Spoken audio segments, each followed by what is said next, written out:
Welcome to the 4 to 5. We, of course, are tracking the tropical storm Isaias as it heads toward the North Carolina coast. Good afternoon. I'm Eric Chilton alongside Maddie Gardner. Tim Buckley will be along in just a minute. We'll take a look at the latest on that track. But first, we want to get to WFMY News 2's Alma McCarty. She is live along Wrightsville Beach, keeping an eye on conditions as the storm continues to move our way. Well, it is still hot and humid here out on Wrightsville Beach, but the clouds and really overcast conditions replaced the blazing sun, which was yesterday's forecast. And of course, this change in weather was reflected on the beach. The red flags are flying and surfers are out. I'm going to tell you right now, Wrightsville Beach is hands down my favorite beach anywhere. Not as many families headed down to Wrightsville Beach on Monday, but for Sam Crawley and his family, today's a perfect day on what he considers a perfect beach. And it's nice down here. The sun's not burning down on you. It's cool, nice breeze. Got to be careful. Can't go as far out in the ocean. Keep the kids, knee deep. But the waves are coming in enough for them to have a good time even there. So. On Sunday, people crowded this stretch. Far too many for Crawley. We actually headed down south, down past Carolina, and set up shop down there yesterday. It was a beautiful day, but we figured today it wouldn't be as busy out here, and luckily we were right. After taking a dip, they'll head back to a friend's house, hunkering down overnight. Have a little fun playing some board games with the kids, riding it out, and wait for it to get nice again.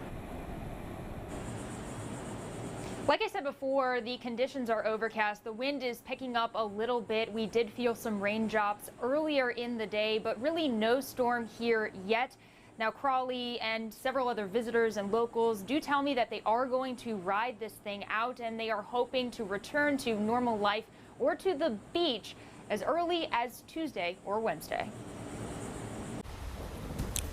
Thanks, Alma. I got to tell you, absolutely right. Nothing to worry about right now at the coast for at least several more hours. But eventually, especially after 8 o'clock or so, that's when Isaias is really going to go in and then come right back out. It's a quick moving storm. Here's the current position. That's Charleston, South Carolina. Here's Wilmington. Notice the center of the storm is getting level with Charleston now. Still a strong tropical storm. Winds are at 70 miles per hour, and it's moving to the north now, no longer to the northwest. It had been moving northwest. Now it's north, and eventually it'll be northeast as we go into tomorrow. The forecast track, give the Hurricane Center some credit here. This track has not changed hardly at all for several days. A very consistent forecast takes the center of the storm right up very close to Myrtle Beach, the North Carolina-South Carolina border, really the Brunswick County beaches. Familiar with Oak Island, Sunset Beach, Ocean Isle, those kind of areas, they could get the hardest hit from the wind and rain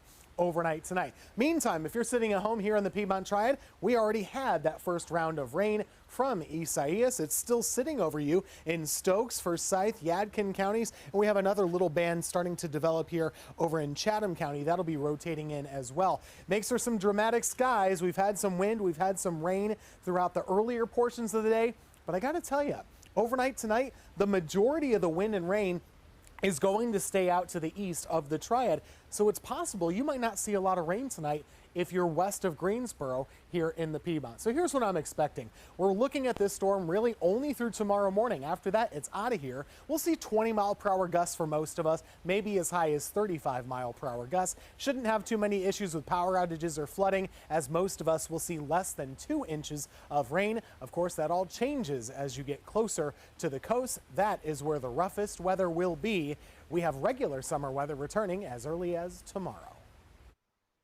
All right, thank you, Tim. Governor Roy Cooper says that everybody should proceed with caution, especially as we head through the overnight period. Pay attention to these warnings and secure your home and belongings. Have a way to stay informed, particularly since the storm will sweep through at night. As we've cautioned before, the status or category of a storm can be misleading. Whether it's labeled a tropical storm or a hurricane, you should take this storm seriously. So emergency workers from all around the state, as well as National Guard soldiers, are standing by to help along the coast wherever that's needed. And as North Carolina waits on the storm, it passed by Georgia. Take a look here. Surfers at Tybee Island made the most of the big waves turned up by tropical storm Isaias. It was a double red flag day at Tybee Island beaches, meaning no swimming is allowed, but surfers or anyone with a kayak were allowed on the water. Officials just encouraged they have some kind of flotation device with them in case things got too rough. And before Isaias moved past Georgia, it went up the Florida coast, but most people there were able to take a sigh of relief. Other than rough surf and big waves along some of the beaches, there was really little impact to Florida. Officials say one thing they are worried about was any damage to sea turtle nests. They plan to head out to beaches today to see if any wind or rain from Isaias damaged any of those nests. Now, of course, we are going to keep tracking the storm all evening as it moves closer to North Carolina's coast. Our crew will be live all night long giving us updates from Wrightsville Beach. The easiest way to stay up to date is to text us. Send the word TROPICS to 336-379-5775 and we'll send you a link back to the latest track. Again, text the word TROPICS. Don't call the number on your screen right now.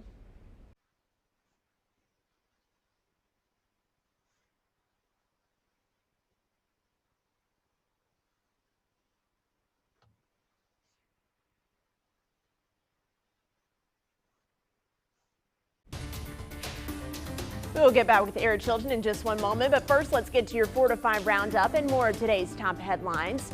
For the first time since the sports world came to a halt in March, Winston-Salem Forsyth County school athletes were back on the field this afternoon. We have video from Reynolds High School. The team's working out this morning. The district allowed fall sports teams to start voluntary workouts today. Initially, these practices were supposed to start on July 6th, but that date was pushed back out of caution surrounding COVID-19. All coaches and athletes were screened for symptoms ahead of today's workouts, and we'll hear more from the coaches about day one back on the field. That's coming up at 4:30. A Norwegian cruise line halted all trips after an outbreak on board a ship near the Arctic Circle.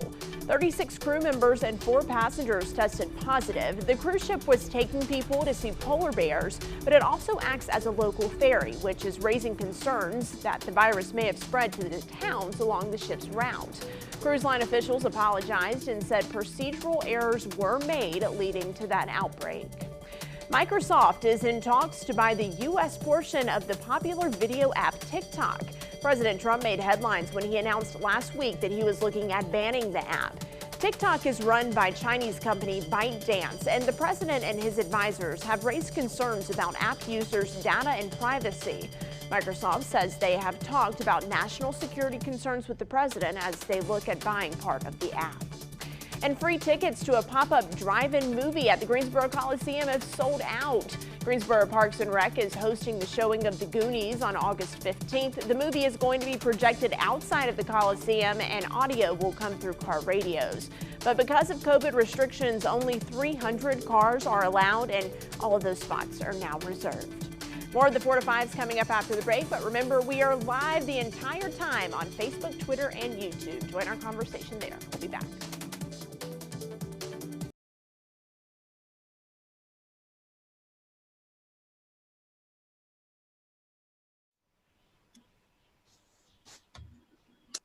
Yeah, I could hear a little bit, and I thought I heard you say Q, but I wasn't sure.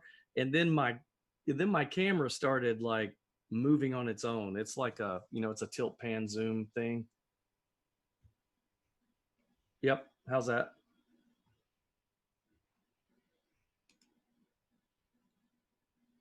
Oh no. I wasn't doing anything stupid, I hope.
Welcome back to your 4 to 5. We are keeping a close eye on the number of coronavirus cases in North Carolina and, as always, bringing you facts, not fear.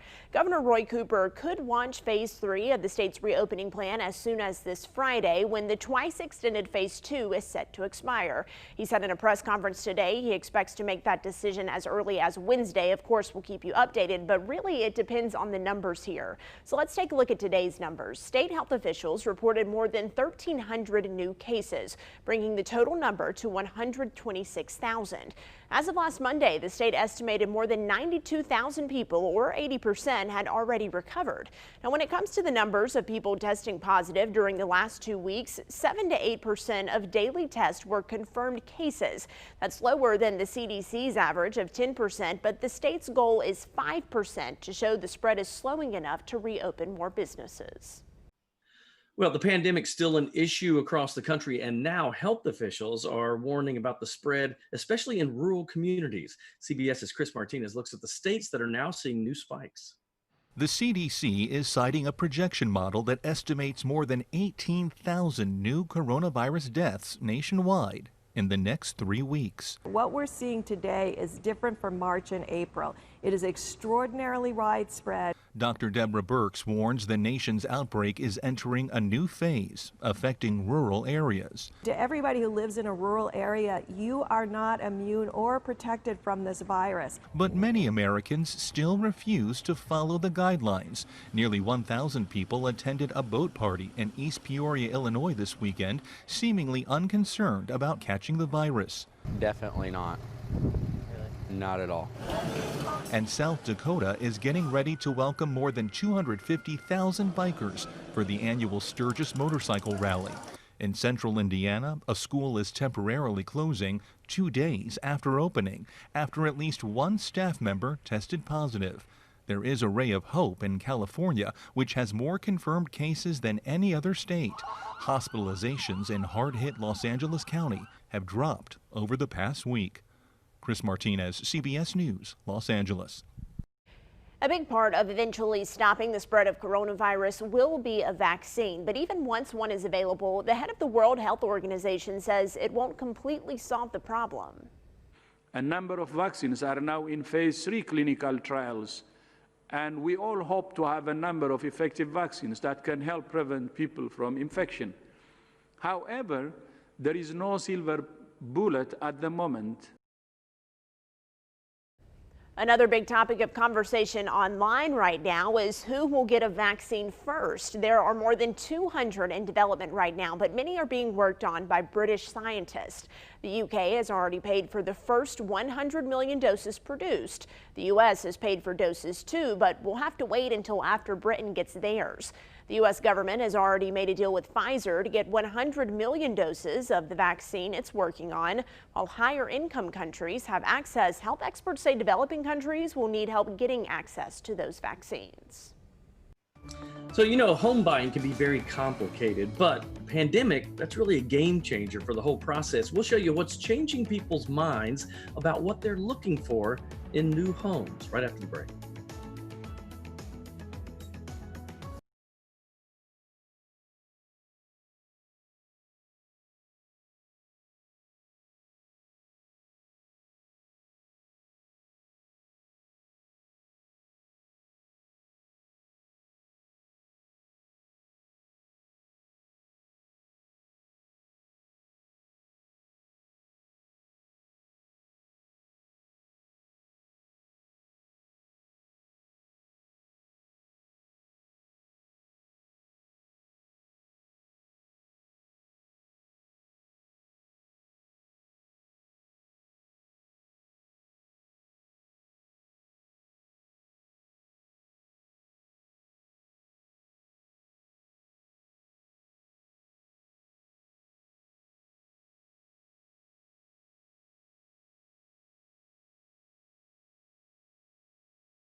So buying a home, that's a huge undertaking. We know that there are lots of factors that play into your decision, whether it's interest rates, school districts, neighborhoods, but how does a pandemic play a role in all of this? I spoke with Melissa Greer, a realtor, about how our checklists are now starting to change.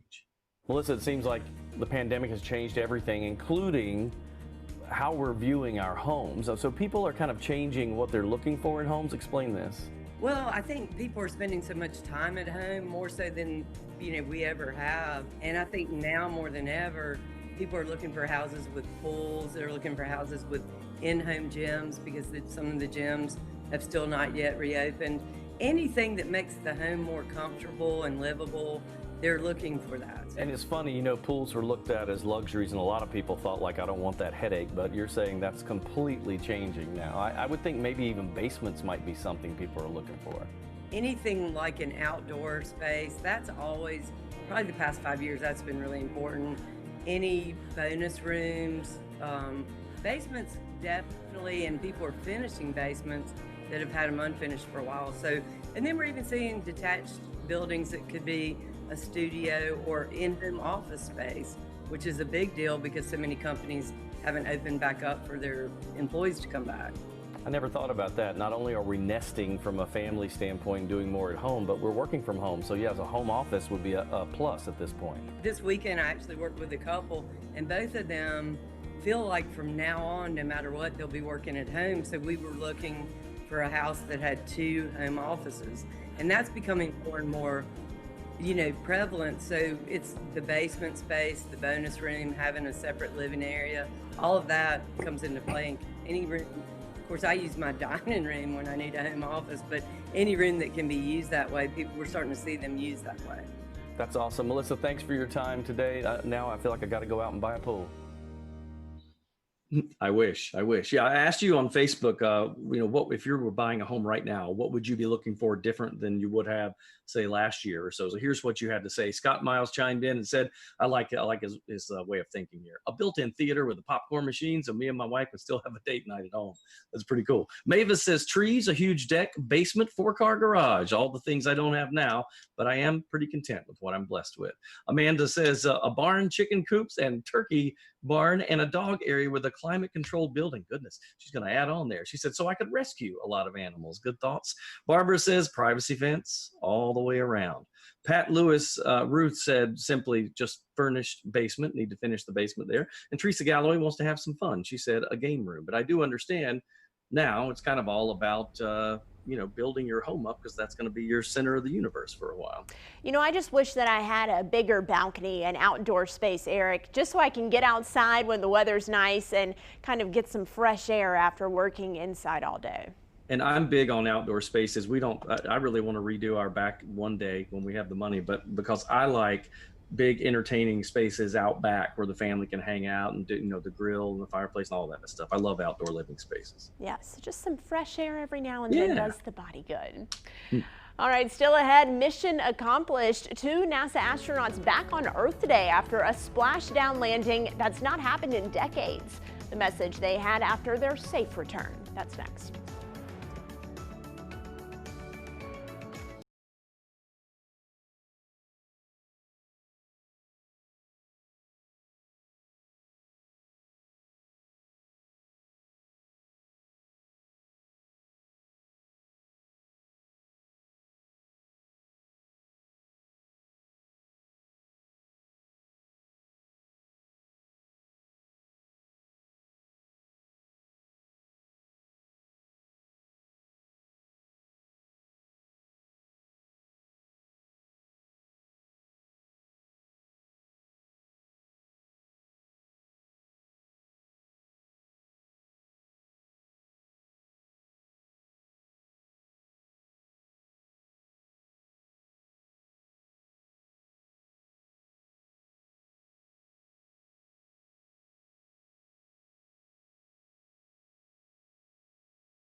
Well, we are keeping an eye on Isaias as it heads toward the coast. I want you to take a look at a live picture from Carolina Beach. We've got some rough surf out there, and you might guess that too. Winds, obviously, the rain, the majority of this will be a coastal situation, not so much right over our area, but it is something that we are going to watch closely because we're on the edge of this.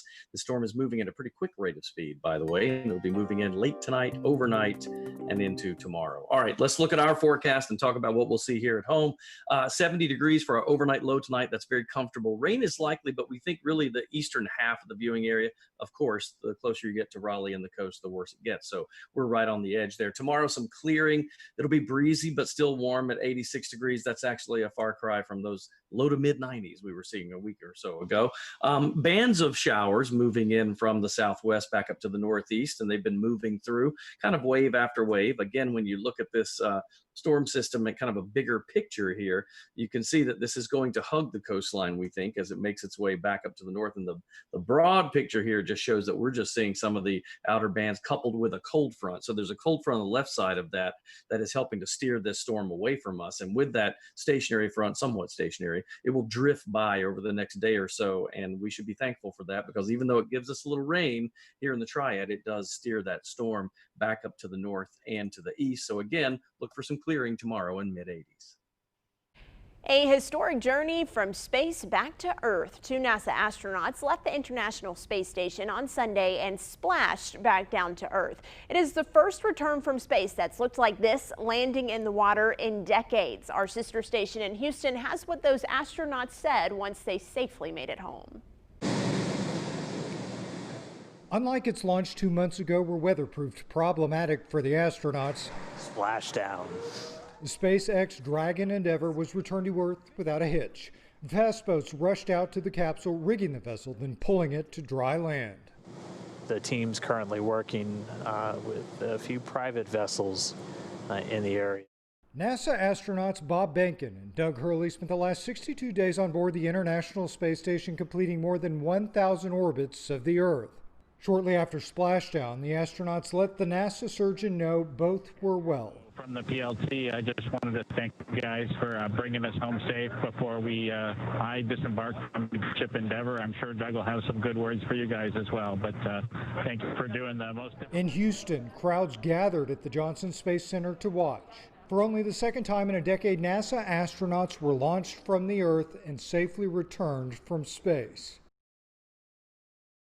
We are so glad to hear they're back home. Eric, can you imagine just coming back down to Earth and landing in the water like that? No, that's like the old days when you watch people do. I can't imagine. I've always said I would love to go to space. Getting there is one thing, but that return trip would have to be a little bit different for me if I'm going to do it. I have to completely agree with what they said about thanking the crew members that got them back safely. That's the first thing I would do too once I got back to Earth. Thank you for getting me home. That's right, just a terra firma. That's what you want. All right, the 4 to 5 is heading to break, but as always, we are live on Facebook, Twitter, and YouTube. Join our conversation there.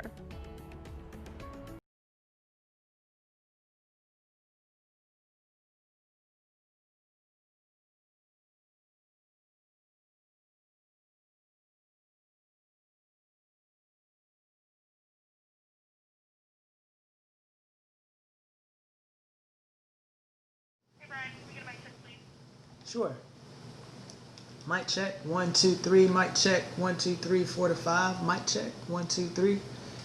Mic check, 1, 2. Mic check.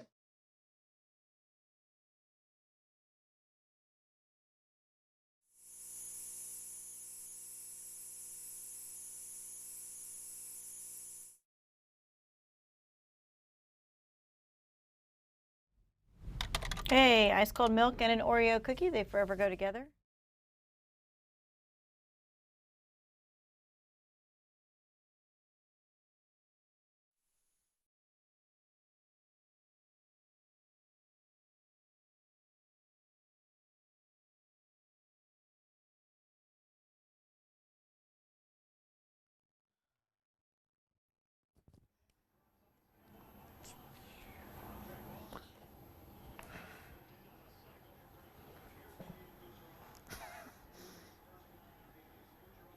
Smile. Hey guys, happy Monday. You know, life is just so much better now because we always have sports on, like every moment of the day, and it's like the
Good afternoon, everybody. Welcome to your 4 to 5. I'm Eric Chilton alongside Maddie Gardner. We want to start and jump right into the big story of the day. Of course, we're talking about track and Isaias right now headed toward the Carolina coast. Yes, of course, we want to keep you informed and connected with what's going on the coast, and that starts with Chief Meteorologist Tim Buckley. So, Tim, we'll start with this. What can we call Isaias? Is it a...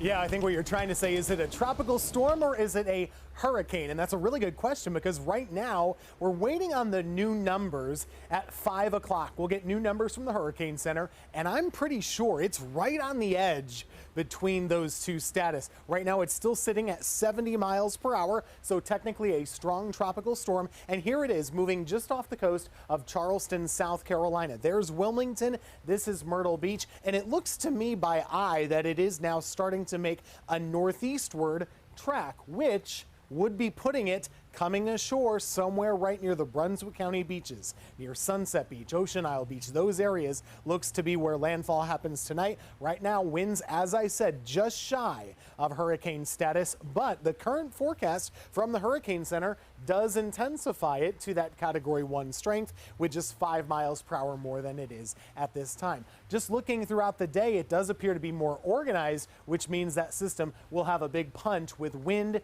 rain, and surf when it comes to the beaches. But what about us here in the Triad? What are we looking at? Well, you've seen some rain today. We've all had at least a little bit of it, and it's still kind of lightly coming down from Stokes County across Forsyth and Winston and Yadkin County too. Starting to see some heavier bands though develop near Durham, Orange County, Chatham County, and even parts of Alamance County. This too will be rotating in, and we'll just keep an eye on again, off again rain, kind of like we saw earlier today in Winston-Salem. Check it out. That tropical rain means business when it rolls in. So on again, off again showers through about midnight tonight. Then tomorrow morning, take a look. There's Isaias over eastern North Carolina. But for us, we're kind of on the dry side of the storm. So honestly, we get some on again, off again rain this evening, a little bit overnight, but most of it does stay to our east. So the impacts here are not severe. You'll know there's a storm around, but it's not severe. For us, I think wind gusts around 20 to 25 miles per hour is the rule. Wind and rain, well, less than 2 inches for most of us. So flooding, power outages, probably not going to be a big deal here in the Triad. Of course, that will be a big deal for our friends out in eastern North Carolina and on the South Carolina coast. And we'll have those reports for you. All right, thank you, Tim. Beaches were packed this weekend, and you can still see a few people out there. This is Myrtle Beach this afternoon. Waves started picking up just about 45 minutes ago on the coast. Over the state line, though, is Sunset Beach, and that's where we find WFMY News 2's General Manager Larry Audis. He's on vacation right now, so he's walking us through what conditions are like there. Sunset Beach looks a little bit different today than it did yesterday. There is overcast instead of sun. There is probably the sense and sensibility of 80-ish instead of 90-ish. There are still some folks coming and going as we see, but there are not the crowds that we had before.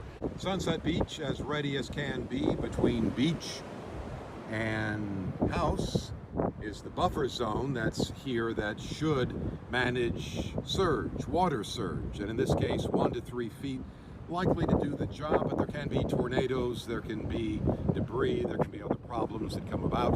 And so the crowd has thinned. Folks have moved on their way for the most part. Those who get a last wave will do so for only a few hours before retreating inside. It is interesting how different storms gain different reputation, respect, if you will. I do remember, you probably recall Hurricane Hugo, for example, just down the coastline here in Charleston. Cat 4, Cat 5 hurricane did significant damage there. We've seen other storms since, more recently with rainfall and flooding and raising all kinds of havoc in North Carolina, South Carolina as well. This storm will do what it does. It needs to be respected, and that's what we'll be doing here. In Sunset Beach, Larry Audis, WFMY News 2. Oh, by the way, we will keep following that storm all night long for you. We'll have updates from Riceville Beach all the way through the Good Morning Show tomorrow. Now, even if you can't keep watching, you can stay updated. And this is very important. The easiest way to stay up to date is to text us. So you text the word TROPICS, TROPICS, TROPICS, to 336-379-5775. That's 336-379-5775. 5775. We'll send you back a link that'll get you that latest track. Again, you text the word, don't call that number. Text the word TROPICS to 379-5775. Well, going back to school will look completely different this year. For Winston-Salem Forsyth County school students, they'll learn from home for the first 9 weeks of the school year, and many may need some extra help since they won't be in the classroom. That's why Wake Forest University students are offering free online tutoring sessions for any child in the district. They started this program back in March when schools went virtual the first time. We got a lot of new requests from families that we hadn't worked with before, and also from new students on campus who were like, I'm home, I have all this free time. This seems like a great way to engage and give back during COVID. Camry Wilborn says they opened up enrollment for the fall on Saturday, and already 200 families have signed up their students. She says the program offers something that others don't.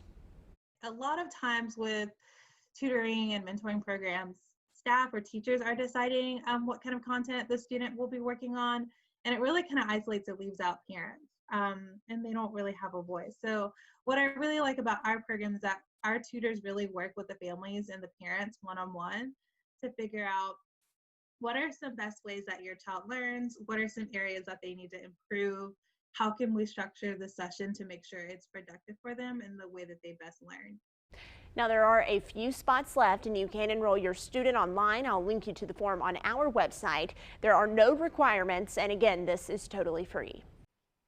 So the return to the practice field, it is slowly becoming a reality for some athletes in parts of the Triad. And Winston-Salem Forsyth County schools finally kicked off their voluntary summer workouts today. Luke Liddon is talking about this. This has been a long time coming, Luke. Yeah, Eric, it's got to be a pretty exciting day for all those student athletes in the Winston-Salem Forsyth County area, as day one today for all those voluntary summer workouts, and they've been waiting for that for a long, long time, as it's been pushed back several times leading up to this date. And one of those schools being Reynolds High School. We caught them doing their voluntary workouts, doing all the drills we loved doing when growing up, right? All that conditioning, you got to love it. Of course, the staff did so under safe measures, aiding by the guidelines set by both the CDC and NCHSAA due to COVID-19. And right now, it's just one day at a time. We're allowed to participate if given the chance by North Carolina Athletic Association. We understand the concerns, but we also are going to do this cautiously. We're going to try to the best we can to prevent. We're hoping that through 2 weeks here, and we go to school that first day, we've come out clean. So that's the goal. Remember, the tentative start date for fall sports to begin is September 1st, at least in the Forsyth County area, and we'll see. There's still no timeline yet for Guilford County schools, so hopefully sooner rather than later we'll know when those summer workouts are supposed to begin.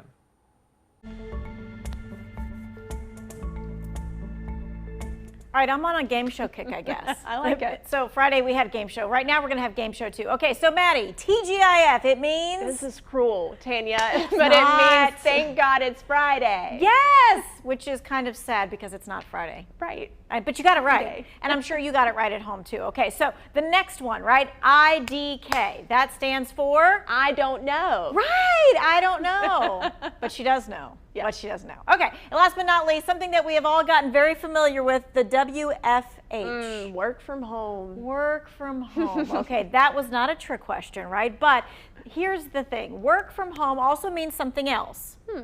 Okay, it means a higher power bill. I want to show you. According to Wallet Hub, energy costs a family anywhere from 5 to 22% of their total income. I have to tell you what, I almost choked when I saw my upcoming power bill. It is projected to be $275. I don't have a big house, folks. Okay, that's $132 above my average bill. How is that possible? All right, what is the biggest cost in your energy bill? Easy. It's your air conditioning. You can't sweat it out. So what are some things that you can do besides turning up the temperature? Because again, we don't want to sweat it out. We're going to talk about it coming up at 6 o'clock. Now, along with your money, 2 Wants to Know is focused on your health and your safety, of course. Today, we have experts from Cone Health here to answer your questions. You can text your questions to us. That's 336-379-5775. As the coronavirus changes and we learn more every single day, we seem to have more questions about it as well. So we want to get your questions answered. It all starts at 5:30. And still ahead here on the 4 to 5, wearing a mask is required if you're heading out in public here in North Carolina. So what are the best and safest masks to wear? Our verified team got those answers for you. They're next.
Welcome back to your 4 to 5. Isaias is making its way to the Carolina coast, and already it's affecting people's plans. So I asked you on my Facebook page if this storm changed anything for you.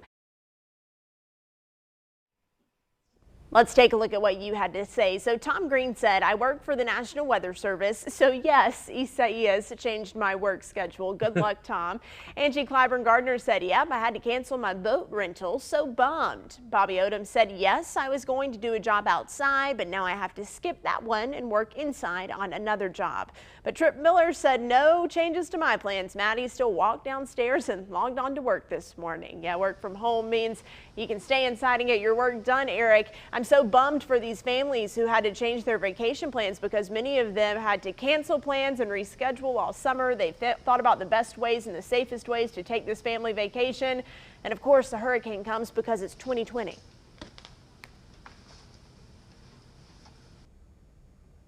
I wish I could read his lips right now, but unfortunately we can't. All right, so let's move on, see if we could do this. All right, so travel plans did change temporarily for some passengers on board a Delta flight over the weekend. If you hadn't heard about this, you got to check it out. The plane was leaving Detroit and it was headed to Atlanta. When it turned around and went right back to the gate, the flight attendants say it's all because 2 passengers refused to wear masks. Those passengers were taken off the flight and then it continued on as planned. Most major airlines, by the way, do require customers to wear masks on board with only some medical exceptions. Now, you know, this is getting a lot of traction online today. Our digital guru, Brian Bennett, is here checking out some of the comments. I can hear the steam coming out of people's ears right now. Can you hear it? You can hear all the comments, Eric. Yeah, some people said it was a little overboard and others was like, it's the perfect thing to do. So let's dive right on to see what they had to say, or you had to say rather. Adrian says, great move, Delta. Set the standard and stick to it. Kay says, I think that's going a little overboard. While Mark says, why would you even get on a plane if you're not going to wear a mask? Jerry says, well then I will just take a taxi. Laughing emoji. Jamie says, the ultimate, if y'all don't behave back there, I'll turn this thing around and we'll just go back home. I think we've all heard our mothers and fathers use that terminology. All right, Brian, thank you. Masks, of course, are still required in North Carolina when you go out in public and cannot social distance. That order from Governor Cooper is expected to last until at least Friday, but it could be extended. So what masks are best for you to wear? Our Jason Puckett verifies. The longer COVID lasts, the more masks we're seeing. Surgical masks, cloth masks, masks with valves on them, even simple bandanas. But with all these options, many of you have asked us which ones are the best. To answer that, we talked to Christopher Salmonti. He's the project administrator at Johns Hopkins Biocontainment Unit. And the reason we're wearing the mask is that we're mostly worried about what you're projecting out. Salmonti said the best mask is the one you're wearing. Even if it's thin, any protection around your mouth is going to reduce the amount of particulates that's going to exit. So any mask is better than none. But if you have choices, Salmonti and Johns Hopkins recommend cloth masks. They're cheap, they can be homemade, and they're reusable. You can get that sweaty, like if, for example, it's hot outside, maybe it gets a little sweaty, and that can go right into the wash. And then you can wash that, dry it, and then reuse it. The only masks he said to be cautious of are ones with unfiltered valves. For purposes of COVID specifically, those masks are not helpful because what they're doing is that that's unfiltered air that's essentially coming out of the mask. As for how many layers a mask should have, Salmonti said it really comes down to comfort. Finding masks that are going to be able to, that you'll be able to tolerate and wear during the periods that you're out is going to be very important regardless. For the summer, Salmonti recommends cloth masks in lighter colors, and he suggests carrying more than one mask in case you get uncomfortable. If you've got any more questions for us to look into, send us an email. With your Verify, I'm Jason Puckett. So let's get you up to speed with more headlines in your 4 to 5 roundup. Greensboro police need your help solving a deadly hit-and-run crash. It happened on Sunday evening just after 10:30 near Westgate City Boulevard and Meadowview Road. Officers say 53-year-old David Robinson was walking across Gate City when a driver hit him. He later died from his injuries. Police are now looking for a white-colored work van that left the scene after the crash. If you have any information, give police a call. Cone Health will now allow more visitors starting today. All patients who do not have COVID-19 will be allowed to have a visitor. Patients who are gravely ill will be allowed to have more than one person due to the circumstances.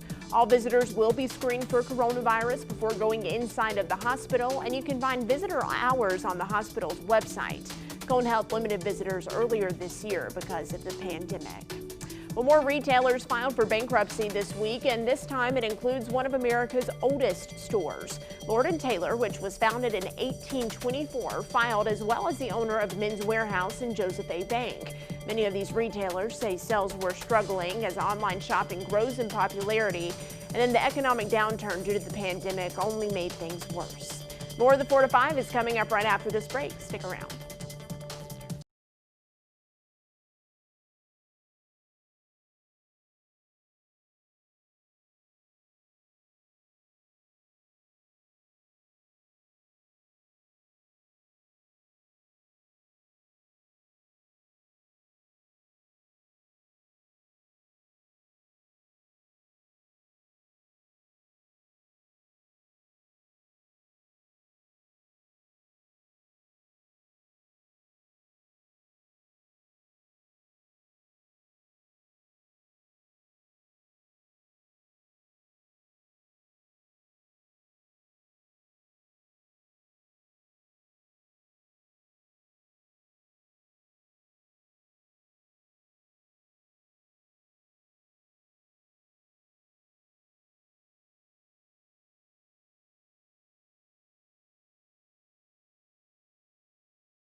Welcome back to your 4 to 5. We, of course, are keeping an eye on Isaias as it heads toward the North Carolina coast. You are taking a live look at Hatteras right now. You can see the waves are really starting to pick up that rough surf ahead of the storm.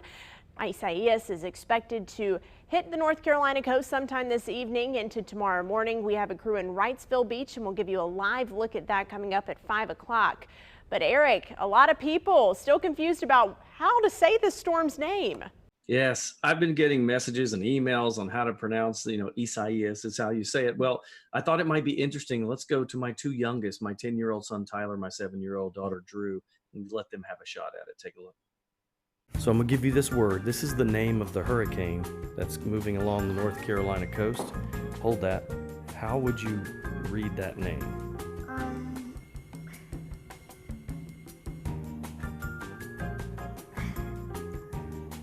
It's a hard one. Yeah, Isaias. Isaias? Uh-huh. Yeah, okay. Here we go. Isaiah? Isaiah? What if I told you it was Spanish? Would that help? No. No, Not at all. Not at all. All right, so both of you, the correct pronunciation is Isaias. There is literally no E in this picture. There is no E in this thing. What do you think, Tyler? Isaias, can you say that? Isaias. Very good, you pass. Yes, Drew says there's literally no E in that word, Dad. I had to give her a little lesson there on pronunciations in Spanish. So there is, by the way, a reason for the unique hurricane names and this specific hurricane name as well. The names are a mix of Spanish, French, and English because those are the language that are spoken by the countries that are impacted by tropical storms and hurricanes in the Atlantic Ocean. So now you know. Which I think is a really cool fun fact to know, and I just learned this season when we got the list of hurricane names. I'm with Drew. There is no E in that word. You really have to think about it. Eric, when we first saw these, thank goodness for Chief Meteorologist Tim Buckley. He sent the newsroom a video of himself saying it so we wouldn't butcher this one. Well, my wife, who double majored in communications and Spanish, she nailed it. So she had no trouble with it at all. I'm over to the side struggling.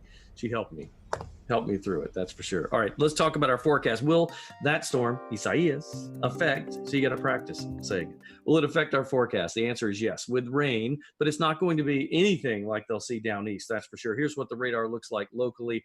Again, you can see all of that just kind of gathering across the area. These waves of rain bands, by the way, this thing is moving very fast.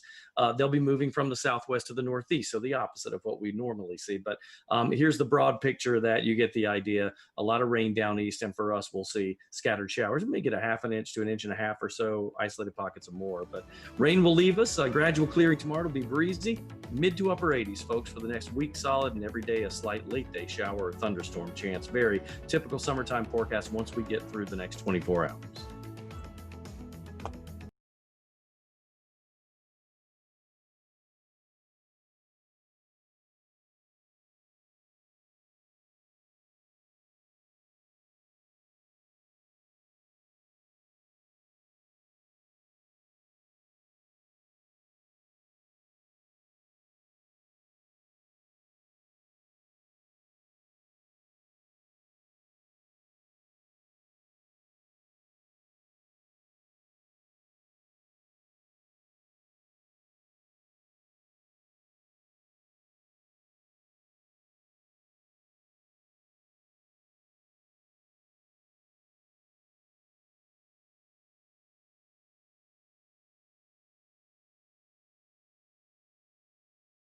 About this storm.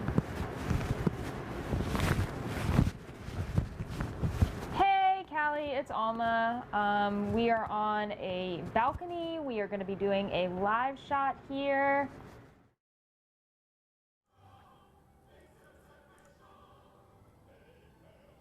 Hey guys, mic check. I'm in the A block, right? Mic check 1, 2, 3, 4, 5, 6. Okay, cool.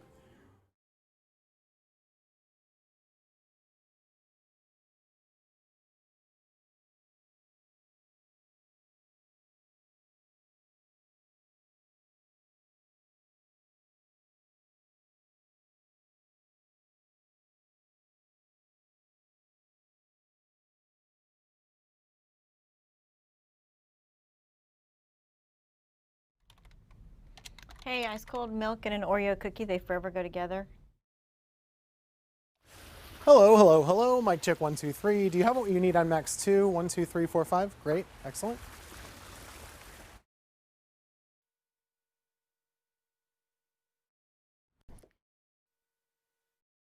Oh my goodness, Chad Tucker trying to say taquito on air. The funniest thing you've ever heard. You thought Isaias was bad.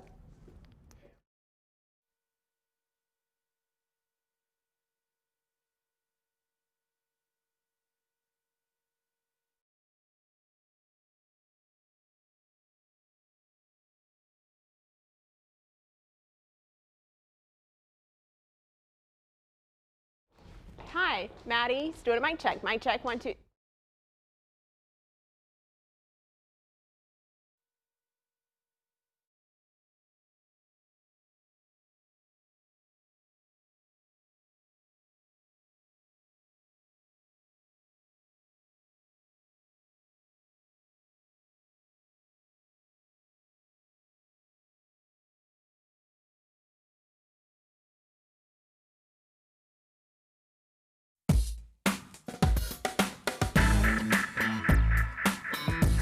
You know, sometimes when it comes to music, my wife will tell me I live in the past. My brothers and sisters were all 13 to 17 years older than me. My parents were another generation, so I kind of benefited musically from all of that. And I grew up listening to music from the 40s and 50s and 60s, and then I grew up in the 70s and 80s. So I tend to look back at that music, but sometimes music from the past or something from the past will speak to you today in a way that makes sense with the times that we live in. So you may have seen this in January. CBS Sunday Morning did a story on Tanya Tucker. She released a song, Bring Me My Flowers Now. It won a Grammy. The album won Best Country Album. She was like a splash back in, a voice from the past that's back again, a kind of a relaunch. And I've listened to that song several times, but recently I listened to it, and this time I really listened. Don't spend time, tears, or money on my own breathless body. Bring me my flowers now while I'm living. And it made me think, we have to take time to appreciate those around us that we may not take time because we're so busy. We don't say, I love you to our mom and dad, or I love you or I forgive you to a sibling or a friend or family. Take that and apply that to today with a pandemic, racial tension, even with your own family. Bring me my flowers now while I'm living is more than just a song.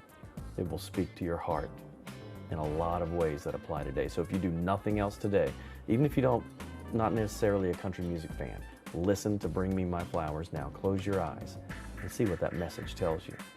But that's just my 2 cents. And that's your 4 to 5. WFMY News 2 at 5 starts now.